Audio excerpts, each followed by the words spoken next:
TV, Face TV, Face TV, Face TV, Face TV, Face TV. Face TV, la télé des jeunes en Afrique. ok gars seen asalaamaaleykum asalaamaaleykum yéen mbokk seetaankatu Face TV yéen ñi nga xam ne yéen a taamu suivre seen émission Happy Time Show tey ñoo ngi waat fii di ñëw présenté leen un nouvel numéro de Happy Time Show mais Happy Time Show bu spécial la parce que dañoo ñëw seet ci un talent boo xam ne bon kenn mënul wax ne kii nii aayul quoi ñëpp xam nañ ne qu'est-ce qu'il peut lan la mën looloo tax tey waa Happy Time Show ñëw ciblé ko ñëw seet si ko ki ñu seet si mooy kan moom moo ngi tudd Akil lay ñëw seet si fii nii si biir Waktel Music waa Happy Time Show ak Face TV ñëw seet si ko pour waxtaan ak moom pour yéen mbokku téléspectateurs ak téléspectatrices yi nga xam ne yéen a seetaan Happy Time Show ngeen xam moom mooy kan mais bien avant ça dañ koy nuyu xam si moom la nekk bro comment tu vas. sant man. cool ne nice. léegi ñu bàyyi la nga présenté wu mbokku téléspectateurs ak téléspectatrices yi nga xam ne ñu seetaan Face TV. yeah. Akil, showboy, artiste rappeur nekk Reptile, Grand Yoff tamit voilà quoi di job ci hip hop noonu la demee. ok Akil nekk Grand Yoff di job ci hip hop noonu la demee. mais Akil bon mun nañ ne nekk na Grand Yoff. mais bon Akil kañ la commencé kañ la nekk rappeur. ok bon Akil déjà mun naa ne pour parler vraiment de kii rappeur. day laaj ñu dellu carrément ginnaaw parce que au tout début affaire de groupe la woon affaire de boy la woon ma kii nekk tey sama manager ñoo bokk tey. ñoo bokkoon benn groupe au tout début. donc ba ñu nekkee ay lycéens jamono yi 6e 5e lycée yooyu noonu. voilà quoi découvrant une passion commune ensemble on a décidé de former un groupe xam nga ñu nekk ci di kër xam nga rek affaire de boy quoi donc c'était juste pour le plaisir noonu jamono jooju ñu ko doon def donc peu à peu ñu dem ba benn jamono les études nous a poussé que moom il devait plus être là fii Grand Yoff dafa waroon dem côté vers Kër Massar yooyu donc ñu am séparation loolu jamono yu 3e la woon 3e seconde yooyu noonu donc benn moment après voilà quoi on était obligé job amatul woon carrément man personnellement j'avais toujours cette envie de continuer de rapper bagage yooyu noonu donc peu à peu xam nga ma xam ne si toog bi mooy loolu j'étais obligé donc carrément ñëwaat ci game bi xam nga commencé waat di fréquenter ay studio boobu dugguma Reptile Music xaw ma Reptile Music et tout donc commencé waat di fréquenter ay MC ay rappeurs nank ñu dem ba benn moment ma daje donc ak waa Reptile ba waa Reptile donc signé ma nekk ci label bi donc di fa job tey génne sama projet voilà en tout brièvement parlant bien sûr am na étape yoo xam naa dama koy mujjee te pour benn gudd mais brièvement quand même loolu la demee ak il foofu la jógee ak fii ba toll fii nii tey quoi en quelque sorte. ok tey Akil fa la jógee. ba toll fii mu toll. fi mu toll c'est pas évident. mais tamit loolu tey moo tax ñu ciblé ko mais tey ñu bëri dañoo bëgg a xam. lan mooy Akil tey. Akil sama tur la Ibrahima Khalil bi leen jël puisque déjà ñëpp Khalil lañ may woowee ba temps booy ba léegi Khalil bi leen jël xam nga anagramme la ñu jël Khalil les lettres la Khalil mélangé ko Akil moo joxe Akil quoi en quelque sorte mais bon am na ñoo xam ne dañ koy waxee américain carrément xam nga gars yi ne Akil am ñoo xam ne dañuy ne Akil tout simplement mais simple quoi loolu Akil foofu la jógee quoi. Akil foofu la jógee mais tey wax nga ko tu l'as si bien dit. affaire de foo la woon affaire de groupe la woon affaire de team moo taxoon ngeen dugg si hip hop bi.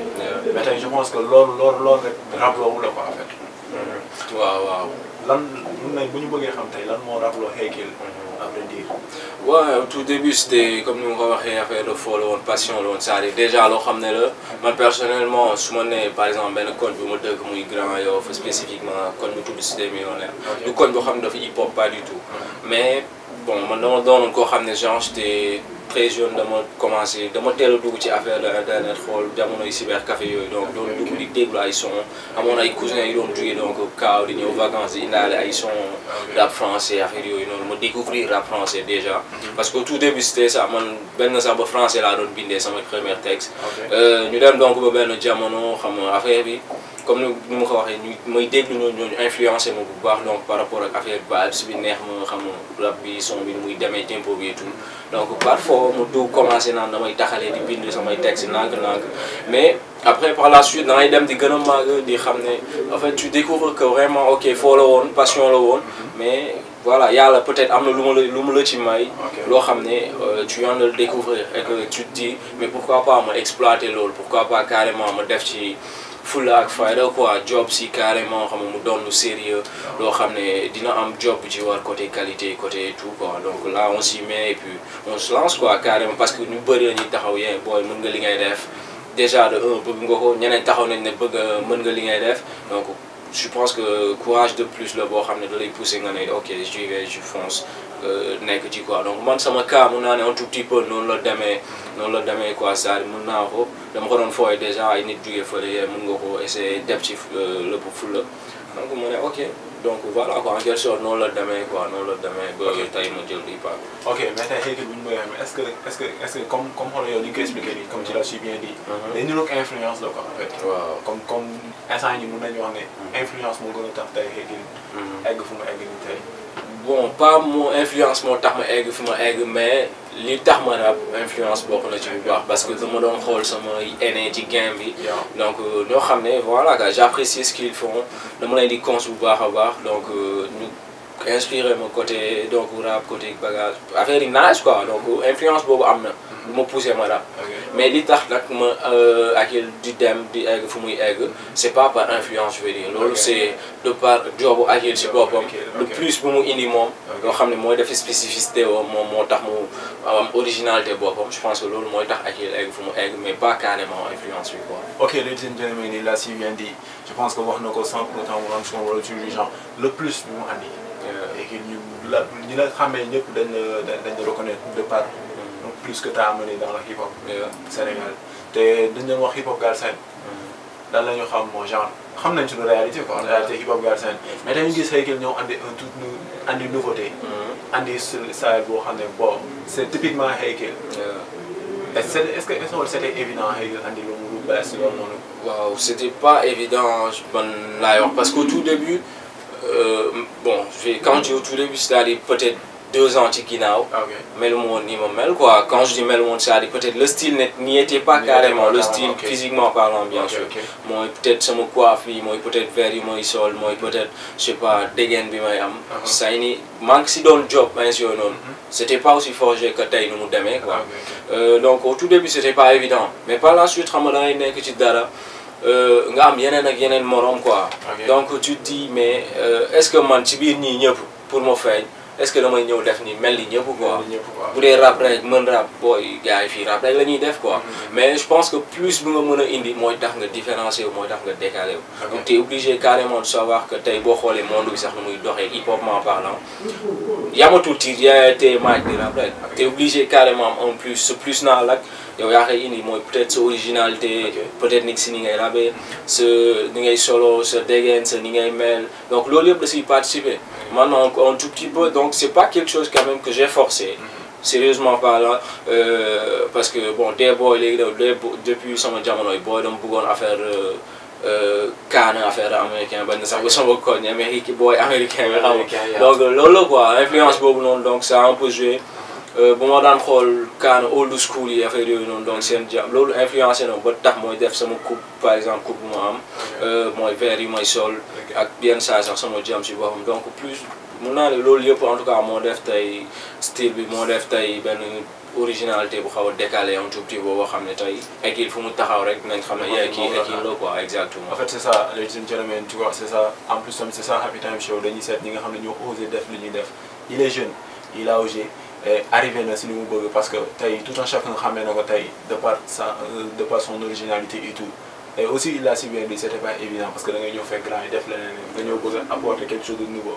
mais tey sànq da nga wax ma kii sama projet Akil tey bu mu ñëwee ba jaaxal ba di dugalante ak MC yi affaire yooyu naan ba ñëw tey ba ñëw Reptile Music est-ce que Akil bu mu ñëwee ban projet la présenté waa Reptile boo xam ne moom séduire na leen ko en fait. Yeah, au tout début donc bon daf may permettre en tout cas ma delluwaat un tout petit peu balaa ñëwaat ci loolu parce que au tout début c'était histoire de xaw ma woon Reptile quoi ay Reptile sax nit yi xamuñu ko woon je peux dire xam nga donc Reptile label bu ndaw la woon jamono boobu dañ ko doon dégg nii bon doo ko dégg sax je peux dire en quelque sorte man personnellement dama doon nekk ci ay cypher dama doon nekk ci ay concours hip hop et tout donc di participer sur plein de choses benn Dip par exemple xam nga Dip maa ngi moom ñoo bokk grand dëkk grand maa ngi moom dañ doon daje ay cypher dañ doon daje ay freestyle yi xam nga concours la woon quoi ku nekk da nga doon jaay sa morom mal dàq mal exactement xam nga affaire la booy quoi mais par la suite dangay dem ba benn jamono ñu gën a gisante maag di ñu gën a gisante ñu demaat ba benn jour la ñuy dox ci mbedd grand rek mbëkkante bëggee xam nga fii naka la naa sax yooyu si la ma expliqué ok maa ngi fii léegi reptile wala reptile bon xaw ma ko quoi parce que reptile yi kenn xamu ko woon amul woon tour bon c'est après par la suite man personnellement laa koy door a découvrir reptile bon de fil en aiguille ñu dem gars yi présenté en tant que noonu ba mu ñëwee après genre test la je peux dire quoi j'ai fait quelques sons foofu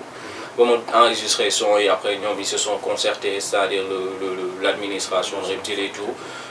bon gars yi ils ont jugé que voilà peut-être que boy bi am na benn plus am na benn bagage boo xam ne mën nañu ko apporter quoi mais au tout début demoon nag pour présenter j'avais pas de projet en tête dama demoon rek parce que juste en tant qu'artiste rappeur maa ngi bëggoon am benn label benn structure boo xam ne dina ma épauler mën naa fa nekk di job c'était au tout début c'était ça mais bon ba ñu demee ak le temps après je peux dire benn 8 mois 9 mois passé là-bas bon je me suis dit que waaw léegi nag c'est le moment ma am lu ma commencé di def nank quoi c'est là commencé di bon ba ma fa ñëwee déjà rek commencé naa woon enregistrement mais sans but concret que enregistrement yi xaw ma lu mu doon jëriñ quoi lu ma doon enregistré ay son rek di teg bon si lañ dem ba si biir donc comme ni ma ko waxee après man ma jugé nii voilà c'est le moment que ay kii commencé wane wu nank si ay vidéo freestyle laa commencé woon ay vidéo yoo xam ne It's Your Boy freestyle la tuddoon mu doonoon benn concept boo xam ne dama ko doon def chaque 1 mois génne benn vidéo freestyle def ko sur le net même yamul woon demoon na ba yamul woon sur le net télé sax donc da ngay gis dañ ko doon jëloon seen bopp di ko teg donc affaire bi mun naa ni loolu moo gën a préparer le terrain après naturellement da ngay gis gars yi ñoo doon ne seen bopp mixtape xam nga ay kii soit génneel album soit génneel mixtape bon on a jugé que mixtape peut-être mooy gën a approprié pour l'instant ñu génne après si lañ job si dans le cadre donc d'une mixtape ñu job si ba ci jobee ba voilà quoi mu génn y a pas 2 mois de cela noonu la demee en quelque sorte. waaw kii wax nañ fi mu jaar mais si cadre mixtape boobu noonu mixtape boobu nan la tudd exactement. mixtape It's Your Boy la tudd It's Your Boy the hit tape. It's Your Boy the hit tape. noonu la demee. It's Your Boy parce que It's Your Boy. te man personnellement j'ai trouvé que ça collait carrément par rapport ak li nekk si biir quand j'ai It's Your Boy ça c'est ton boy xam nga c'est ton gars affaire yooyu noonu pour dire que voilà man la quoi man la sa duo. m'a expliqué sama jaar-jaar sama carrière sama life et tout ci biir lii donc on a vu que c'est approprié ñu tuddee ko It's Your Boy the hit tape parce que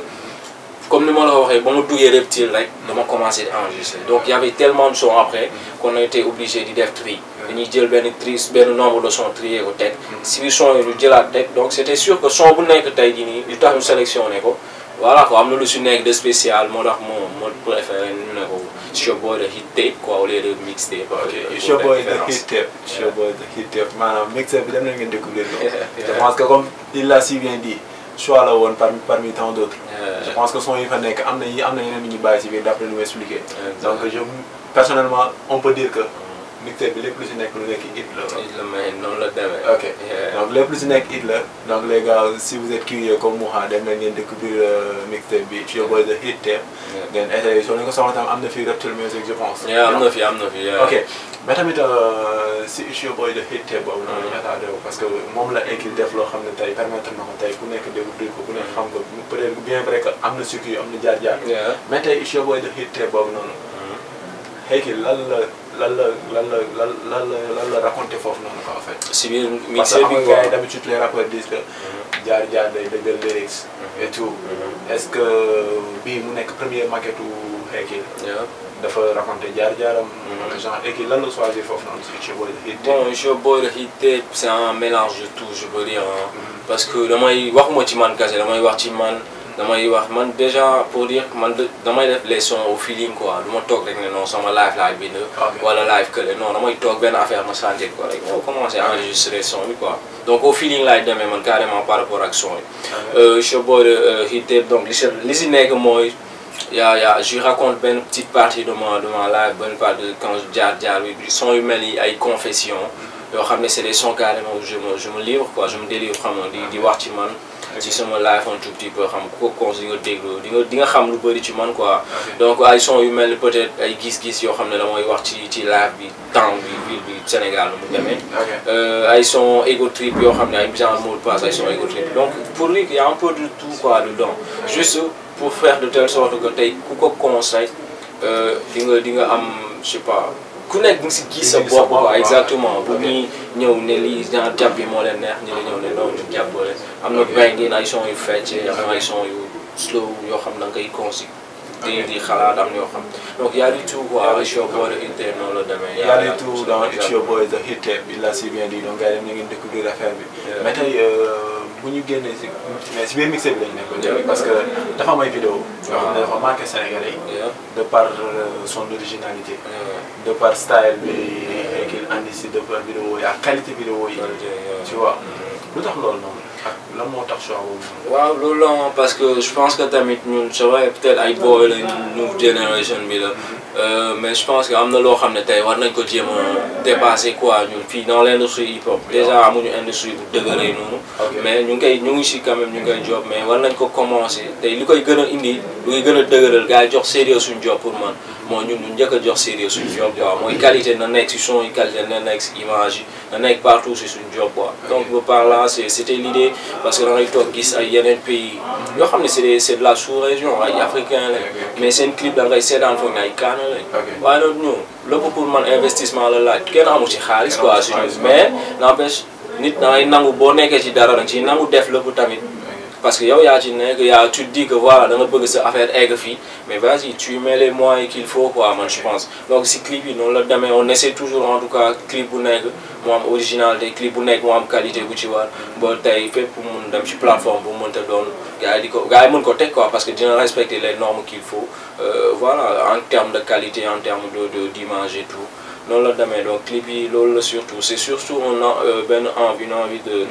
de s'adapter par rapport aux critères en tout cas wala aux normes internationales yoo xam ne ñooy fii si côté image si côté qualité et tout voilà loolu ak originalité bi. donc ladies and gentlemen c'est ça Happy Time Show c'est ça Face TV dañ leen di andil ñi nga xam ne ñoom ngeen soxla. mais de par lu mu wax nii si cadre clip bi ak qualité. lan mooy projet Hey Gueye yi nga xam ne moo war a ñëw. parce que gis nañ bii passé show bi. gis nañ presse bi. donc gis nañ prestation yi affaire yi noonu. donc Hey Gueye l'instant yi commencé na dugg si xolu sénégalais yi. commencé nañ dugg si xolu hip hop yi xolu mélomane yi laa parce que tey nekkul hip hop kese moo lay cons wala mélomane hip hop wala affaire yi képp kuy déglu musique day cons Hey Gueye di def man j'en ai la preuve donc lan moo nekk projet Hey Gueye tey. waaw projet Hey Gueye tey mën naa ne déjà génne nañ mixé récemment donc actuellement je peux dire lépp lu ñuy def si mixé boobu la jëm quoi si promouvoir ko si tas ko mooy am na benn série de clips boo xam ne ñoo ngi ci actuellement commencé nañ tournage yi showcase yi ñoo ngi fii déjà mixé ba mu génnee 2 semaines juste après dañ njëkk a def suñu first mixtape donc bañ ko defee macha allah xam nga affaire yi def dañ si ñoo ngi waajal le second ñoo ngi donc si showcase yooyu noonu à part cela ñoo ngi ci yeneen initiative yu si mel tey par exemple Happy Time Show yi ñuy def ni ainsi xam nga mooy les tournées télé radio et tout ñu ngi koy door a commencer donc ñoo ngi ci télé ñoo ngi ci radio yi di tas bagage bi ñoo ngi tamit ci festival yi ci événement mun naa ne hip hop major yi fii am yëpp ñoo ngi ci xam nga carrément ñoo ngi ci plein de choses yoo xam ne tey ça permet juste en tout cas tey de booster en tout cas la mixtape def que la majorité jot ci carrément te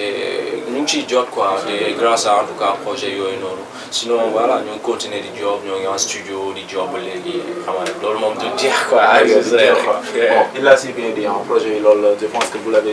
avez compris quoi noonu moo mun a waxee. mais tey Hey Gueye featuring est-ce que basé wu nga si trop parce que je pense que bon conson yi ma jot a cons benn feat laa dégg muy yow ak Dip je pense. ak waa Reptile Music je pense. te loolu sax xam naa bon ñu bëri sax buñ koy déglu dañ naan kon Hey Gueye dafa dóor featuring ak Dip. est-ce que Hey Gueye favoriser na featuring yooyu. bon quand tu fais favoriser mooy ndax man jël naa featuring teg ko benn place ci sama carrière. teg ko non si mixtape bi ak alatul say projet. waaw mixtape bi am na ay featuring am na featuring maag Dip boobu nga tudd am na maag Nit Dof. maag Gaston. ak Toumani. donc am na ay featuring yu fa nekk ay featuring yoo xam ne c'est featuring de taille si je peux dire par rapport aux artistes en tant que tel. donc featuring ndax teg naa ko fenn je dirais oui parce que lu ñuy def musique tamit du leneen partage la rek li ngay def musique pour man mooy luy jóge ci yow di dem ci ñeneen quoi. donc yow bu fekkee am nga esprit de partage boobu noonu rek je pense que tey di nga def son nga déglu son bi rek automatiquement mun nga sentir sa moroomu artiste boo xam ne il est à côté boo xam ne yow tu sens que moom lu muy def par rapport ak son bi day collé. mais tu vois nga dem proposer ko man personnellement noonu laay joobee ah sama featuring yëpp yu may def damay toog bu dee son bi def naa ko ba pare. fii du ma toog nag au préalable di xalaat non bëgg naa def featuring ak kii wala kële non. day fekk ma job son bi ba pare déglu son bi ma fil ni kat son bi bu ci kii tegee day gën a nice. ma def ko si ñu xam ma jox ko proposer ko te bon pour la plupart des cas en tout cas alhamdulilah quoi da ngay dem si gars yi proposer leen ko dañuy happy dañuy bégee bu baax a baax pour ñëw def job bi. donc featuring je peux dire que waaw côté boobu noonu ça occupe benn place bu important mais sinon tamit. duñ jël lépp tamit ci featuring teg ko ci featuring quoi parce que je me dis que actuellement luñ gën a yitewoo mooy gars yi nañ xam ay kii par rapport ak moom quoi en tout cas moom mooy le produit qu'il faut afficher le plus mais pas genre parce que featuring la def ak kii son peut-être kooku am na benn notoriété je sais pas parce que donc xam nga genre affaire yooyu gars dañ ko fiy def. donc loolu quoi carrément c'est ay kii qui fait ses sons mais par rapport ak ay sensations. ñu woo benn artiste ñu ànd def son bi quoi. noonu la demee pour les featuring moom voilà quoi. ok je pense que vous avez si bien compris en tout cas l'idée c'est ça en fait pour yéen seen ay kii ñu jël ko ñëw jox ko moom mu répondre leen comme yéen ñi nga xam ne yéen a koy bëggee yéen ñi nga xam ne yéen a cons moom lu muy def et tout léegi ñoo ngi malheureusement au terme de l'émission Happy Time Show tu vois ça a été un réel plaisir nag de partager ak yow tu vois j'espère que mënoon nañu du doy quoi mooy loolu comme mixé bi génn Happy Time Show festival yi ñëw déplacé wu ñëw juste rek pour booster affaire genre ñëw apporter suñu touche personnelle et tout c'est ça quoi en fait tey bu ñu doon xool sa mot de la fin lan lay nekk ce mot de la fin déjà di leen bëggee xam nga di leen bëggee di leen jaajëfal parce que tamit nice ce que vous faites mooy genre déplacé wu dem vers les artistes mun naa ne ñun artistes yi dañ rafler genre bagage yi quoi genre bagage dañ ko xaw a rafler les gens qui se déplacent qui se donnent en tout cas font dans ce qu'ils font xam nga pour que bagage yi demandoo kanam parce que lu artistes yi kase nii les réalisateurs nii di def émission yi kase ñooy mën a yëpp foog ñun ñëpp ñu booloo voilà donc chara waa yéen bu baax a baax waa Fest TV ak waa Happy Time Show à part cela maa ngi bëggee képp kuy fans Hakill képp kuy bëggee Hakill du ma ne ay fans sax samay gars lañ samay amis sama famille la quoi donc parce que yéen a yóbbu bagage fu sori et puis di leen ne voilà go génne dem leen jël mixé bi cons ko te xaar leen bagage yu soxla nga ñëw clip yeeg yeneen ak yeneen dina gën a nice man dina gën a nice show boy dina gën a nice dina gën a ndaw ok ladies and gentlemen c'était ça Happy Time Show avec maman ci boy Hakill tu vois ñoo ngi ñëwoon fii nii tey bi Rap Music pour def ak moom interview boo xam ne ça sera à votre goût et j'espère que vous avez apprécié en tout cas nous suñu objectif loolu la personnellement bon nous vous donne rendez-vous très prochainement dans une autre numéro de Happy Time Show mais d'ici là portez-vous bien parce que chaque jour est une vie les gars peace love and harmony because yep so Fest TV Fest TV